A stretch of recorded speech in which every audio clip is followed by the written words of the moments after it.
কোন বেঈমানের চুল রাখলা? এই মুসলমানের বাচ্চা, কোন বেঈমানের চুল রাখলা?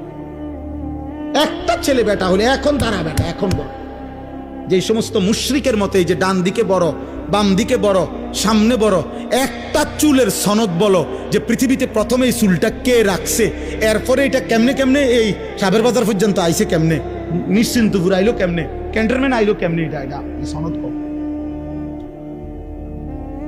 বলো। আমরা বলতে পারবো,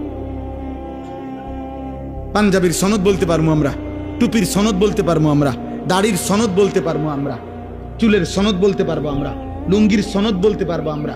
পিছন থেকে বললে শেষ পর্যন্ত পৌঁছবে। লুঙ্গি নবী মুহাম্মদ সাল্লাল্লাহু আলাইহি ওয়াসাল্লাম পরিধান করতেন। মাথা মোবারক সর্বদা নবী সাল্লাল্লাহু আলাইহি সাল্লাম টুপির মতো কোন গোলাকার জিনিস দিয়ে তিনি ঢেকে রাখতেন। নবী সাল্লাল্লাহু আলাইহি সাল্লাম মৃত্যু পর্যন্ত দাড়ি রাখছেন। নবী সাল্লাল্লাহু আলাইহি সাল্লাম মৃত্যু পর্যন্ত কামিজ পাঞ্জাবি পরিধান করেছেন। নবী সাল্লাল্লাহু আলাইহি ওয়াসাল্লাম গেঞ্জি পরিধান করতেন। নবী সাল্লাল্লাহু আলাইহি সাল্লাম মিসওয়াক করতেন। নবী সাল্লাল্লাহু আলাইহি সাল্লাম মোস ছোট করতেন। আমারটার রেফারেন্স আমি বললাম, তোমারটার সনদ তুমি বলেন।